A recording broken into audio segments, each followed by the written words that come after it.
This is eTurbo News in Honolulu with our daily breaking news show. Please stay tuned.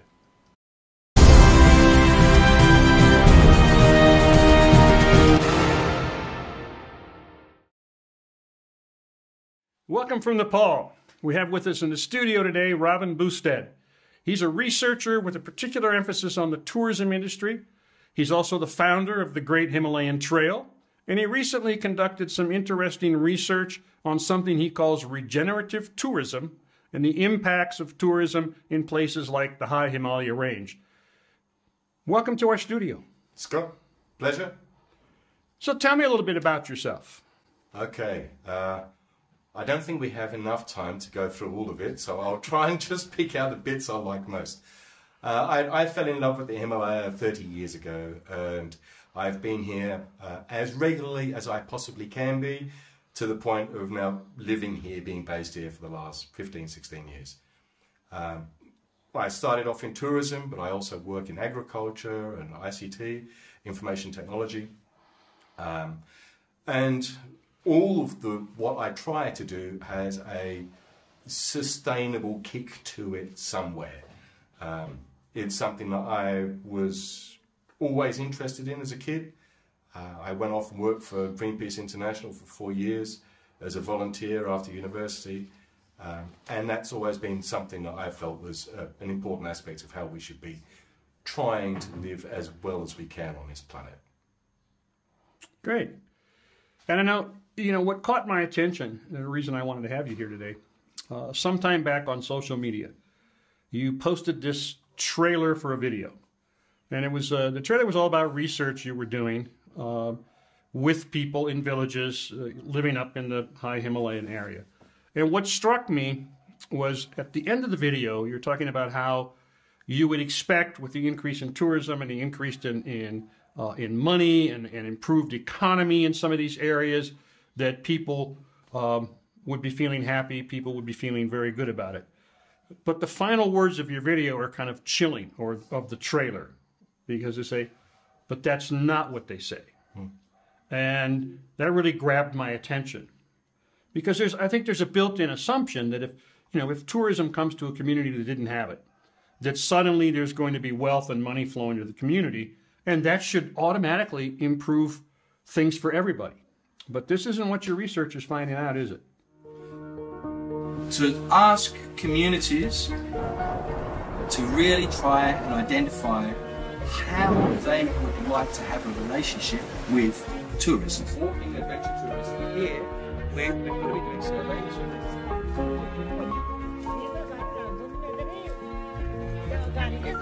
Feel about the impact of tourism on their lives and their communities and their culture.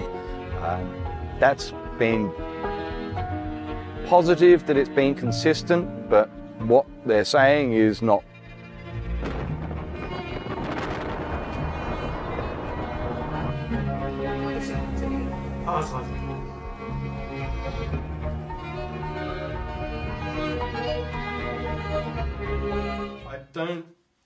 I'm kind of surprised that people are surprised that it isn't working out the way that they thought it was working out.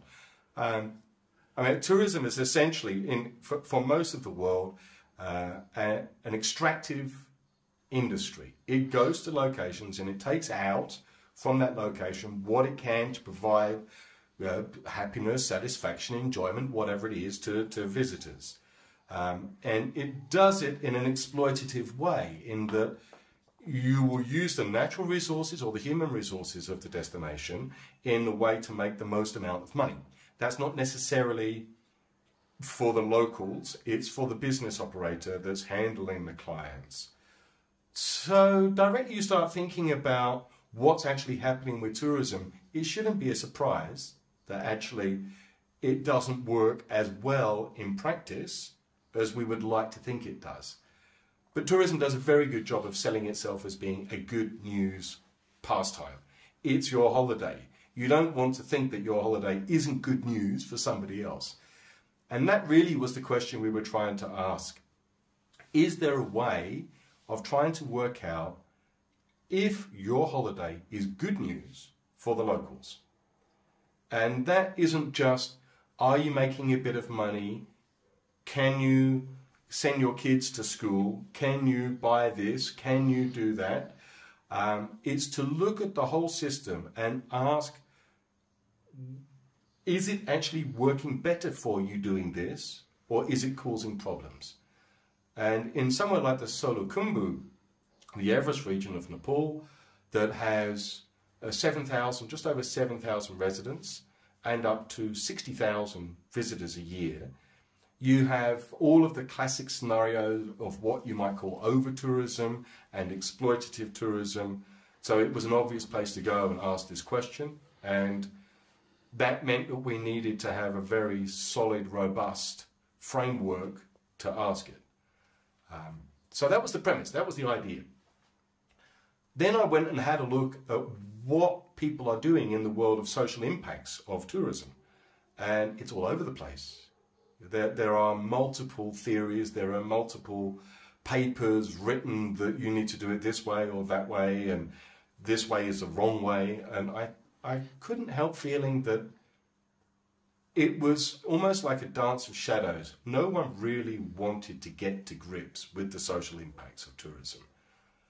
So I spent 2020 doing exactly that, going through all of the research that's been done around the world over the last 20, 30 years, put it all together, realized that there are in fact some commonalities, there's some common threads, there are some things that are a bit out there as well, but how to put it all together into a system that you could have a social worker go into a community with a inquiring, questioning technique, okay? And rather than participatory questioning, which is just you ask a question and I respond, it uses emancipatory questioning. So the idea is that by answering the question, you work out something in your answer that's going to help change your day tomorrow. So emancipatory questioning with a social worker and a very strong theoretical framework. We took this up to the Khumbu and we spent 3 weeks walking around, talking to pretty well every community. We ended up talking to more than 40% of the population, which is by far the largest survey that's happened in the Khumbu for social impacts. And it was surprising that what we were being told was so consistent, but what we were being told was deeply concerning. And what came out of the answers was that the social impact of tourism, and again, I don't think we should really be surprised that people see that their lives are intrinsically linked to the environment that they live in. So if you are going to negatively affect the world that somebody lives in or the space that they live in, then you're going to be affecting their social world as well. And that was really quite profound in the minds of the people who live in the Khumbu. They now do not have any access to a pure water source. Every water source in the Khumbu is contaminated with animal or, more likely, human feces. Now, I don't think that anyone in the world would consider that a good thing. And certainly the people who live in the Khumbu definitely don't think that's a good thing. They look at their culture as being resilient and needing to be resilient to be able to cope with the impact of tourism. But the migration of younger generations outside of the Khumbu has now meant that there is a big disconnect between the older community members and the younger ones who now live in the States or in Europe or somewhere else. And the older people who are left are now deeply concerned. What happens when I die? Who is going to look after my body? Who is going to look after my home? Who is going to be caring for the family concerned and our ancestors? Because they're all gone. Then you also have the economic impacts, which, although superficially good, yes, they do make people's lives easier. But those economic impacts are bringing Sherpas into the community. They're attracting people who are not of the same ethnic group, and it's diluting the traditional Sherpa way of life in the Sherpa heartland. And they're very concerned about that as well. To the point where now you walk into communities, there will be a Sherpa mothers group and a non-Sherpa mothers group, and they refuse to interact. There is some very difficult situations in communities because of this social transformation. The social impacts of tourism directly impact daily lives, are directly changing the environment, and no one is recognizing them for what they are. The locals want to do something about it, but they don't know what to do. They don't feel empowered. They don't feel that they can take control of their lives and their natural environment. And I came away from the whole experience realizing that actually this isn't just the Solukhumbu. This is tourism everywhere. Because the problems that the Sherpas are talking about in the Everest region are exactly the same problems as the people in Barcelona are talking about, or the people in Venice are talking about. And it's the impact on their quality of life, on their daily routines, on access to be able to spend time doing things that's in their neighbourhood in the way that they want to be able to do things. They want to be able to have access to natural resources that's reliable and on the terms that are equitable for the community. So then I began to realise that this social impact of tourism is actually pretty well the same everywhere. The scale of it may vary, absolutely, but the issues that people are talking about are pretty much the same everywhere on planet Earth. And that, I think, was the biggest outcome from my perspective, that it is possible to look at tourism, identify the problems, quantify those problems, come up with mechanisms where communities, governments, and companies can try to manage those problems and mitigate them. But you need to have a will to do so. You need to be willing to open your eyes and your ears and listen to people. And if you're not prepared to do that, then you're going to have some serious problems with tourism.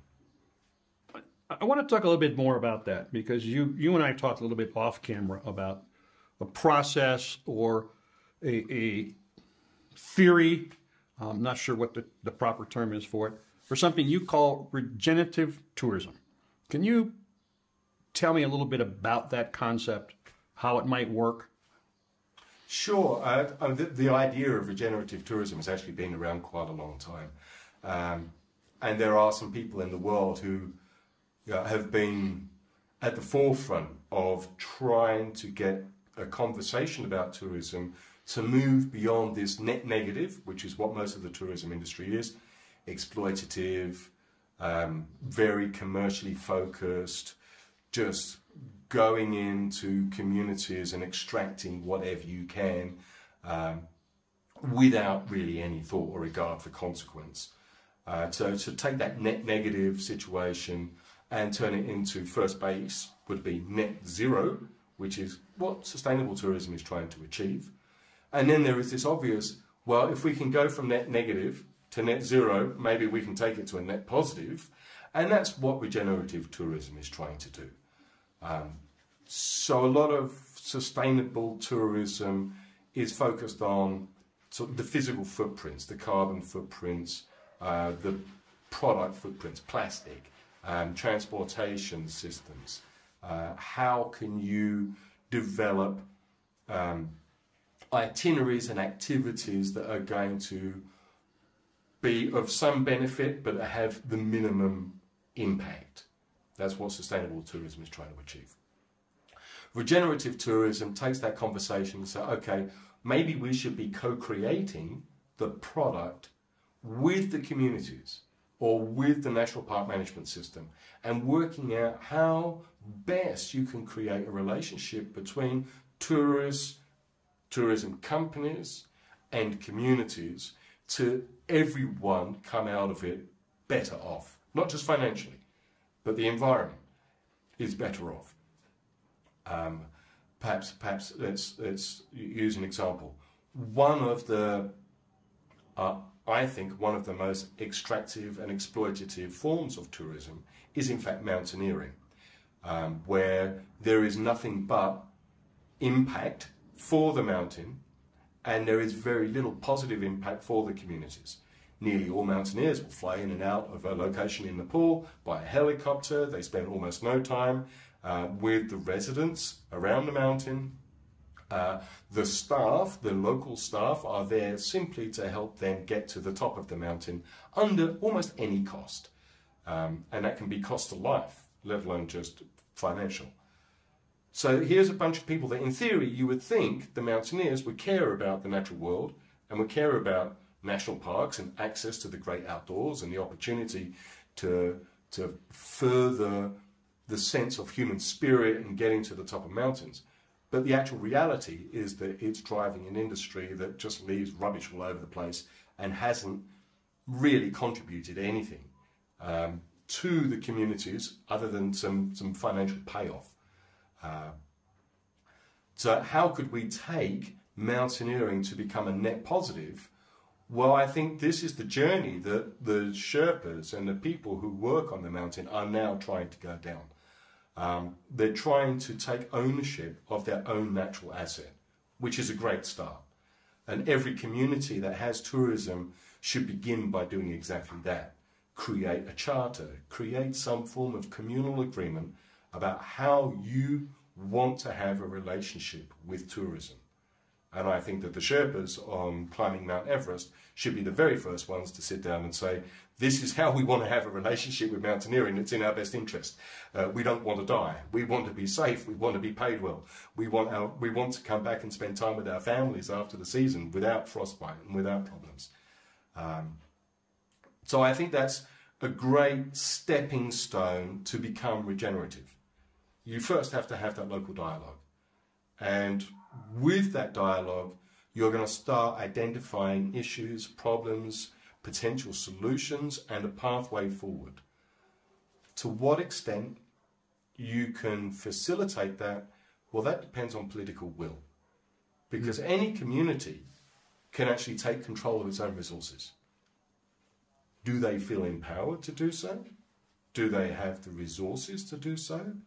That is very, very much a case by case, often driven by perhaps a strong personality in a village or in a community who wants to do it, where in other places they don't have that strong personality. And there is always this issue of ethics and equity within communities anyway. So you really do need to see the government or tourism boards to take a more guiding, more proactive guiding role to be able to get towards regeneration. Because if you want this net positive, if you want everyone that's involved in tourism to be benefiting and contributing in a positive way to the outcome of what tourism is, you do need to have some rules and regulations. You do need to have some way of saying this is acceptable and this is not acceptable. And for something like mountaineering, I think that's happening. I think that we're going to go down that path, and I think that it's going to be a very difficult path over the next 5 to 10 years for the mountaineering industry to be able to get its head out of the sand and start seeing the world for what it really is. And hopefully we'll end up with a more positive, more productive industry at the end of the day. When you were going through these villages, I know a lot of people told you problems they were experiencing as a result of the impact of tourism. Were people coming up also with solutions? Did they have local community ideas about how they might go about solving some of these problems? Yeah, absolutely. And this is the point of emancipatory action research. So when you go and do a survey, you ask a whole bunch of questions. You hope those questions are relevant and poignant and starts the juices flowing. Hey, oh yeah, look, we haven't talked about this, and that's an issue. And actually the interviews, especially the group interviews, would become very emotional. there was a lot of bottled up anxiety and frustration inside of people. That could be inter-community, intra-community, just within individuals. So in going through the process of asking the questions, you're already bringing out the opportunity to confront challenges that lie in front of people. And maybe they feel that they do not have the resources or they do not have the opportunity to be able to confront that opportunity. But by raising it together, then somebody else might say, well, I feel like that as well, and I think this, and I think that. And the conversation actually begins about the different perspectives looking at that problem and the potential solutions. So at the end of the survey, we would say, okay, please can you, as a community, identify as many major problems as you can. Maybe it's 1, maybe it's 3, maybe it's 10. Can you go through and just identify them? Now, can we prioritize the 3 most important? Can you decide between you which ones you think are the most important? And do you have any ideas about how you could go about dealing with these problems? And every single time, every single problem, there would be a potential pathway to a solution that the community would come together on. There is strength in numbers, there is confidence in numbers, and most of the time people don't come up with solutions because they feel isolated. They feel that they're the only ones that see the problem for what it is, and that therefore they don't have the resources or they don't have the courage to be able to tackle that problem themselves. When you bring the community together and they discuss it openly, they realise that everyone else actually sees the same problem, and that there are ideas for being able to do something about solving that problem. So yeah, emancipatory action research, I'm very much a big fan of it. I think it's a little bit ludicrous to go into communities with a bunch of questions and just get your answers and then turn around and walk away and having had no further impact within that community than just some participation. But that's been the modality for most social impact survey research over the last 30 years. So I really don't think that there has been any case of using emancipatory action research in social impacts of tourism before. I think we were the first ones to do it. And I would love to see more people doing it, really. It's such a powerful exercise. And that provides a good segue for me into the fact that in addition to doing researching and going out to communities and conducting this kind of research, you also work with companies and tourist organizations and governments, perhaps, in coming up with ways to design effective research tools, and then from those effective research tools begin to create a regenerative model of tourism to head down that path. Where can people find out more about that? Okay, well, the social impact of tourism is all online. It's all available through the Great Himalaya Trail website. Can I get you to give that URL real quick? GreatHimalayaTrail.com. Great Himalayan Trail. No, Great Himalaya. Himalaya. It's not of the Himalaya, it is the Himalaya. Trail.com. GreatHimalayaTrail.com. Okay. There are a number of, there's a new research paper coming out this year on the impacts of tourism and climate change in the Sagarmatha National Park. And I have another paper coming out towards the end of this year, which is the impacts on heritage of tourism and climate change in the Sagarmatha National Park. Now, all of these basically interlink around the same issues within communities. That's the social impact stuff. I also am working on a new carbon footprinting offsetting systems. Now, before we talked a little bit about how in some areas of tourism, especially in areas like mountaineering, there is a socio-economic system that doesn't really benefit locals a great deal. Well, carbon offsetting is exactly the same. It is another example of almost economic colonialism, where the current offsetting trading platforms and trading system is really designed to serve the interests of big business in the West and is not in any way trying to serve the interests of small business in what you might want to call the global south or in poorer countries.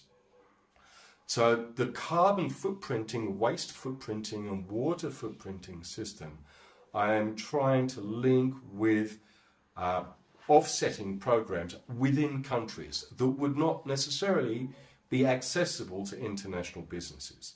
They would be domestic market trading platforms and directly related to the footprints that are established within a country. So all of that's in process this year. The carbon footprinting is being done with an organisation called Travel Life and Karmacal. We're trying to get people like Skyscanner and Booking.com to engage with it as well, so we have something which is a really easy to use, intuitive system. And the offsetting programs will basically have to be negotiations with each government. And in fact, one of the first governments that we're talking to about this is Thailand. The Thais have taken a very proactive approach to wanting to calculate footprints and offset them within country. And perhaps that new normal that everybody talks about is a possibility, but we still have a long way to go. Great. I want to thank you so much for being here today.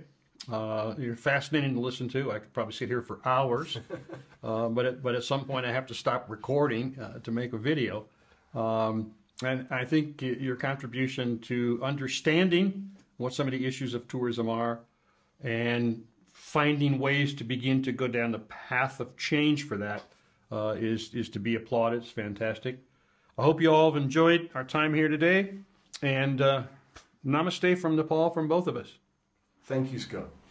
From Nepal to Ukraine, our Scream.travel campaign in cooperation with eTurbo News and the World Tourism Network is strong.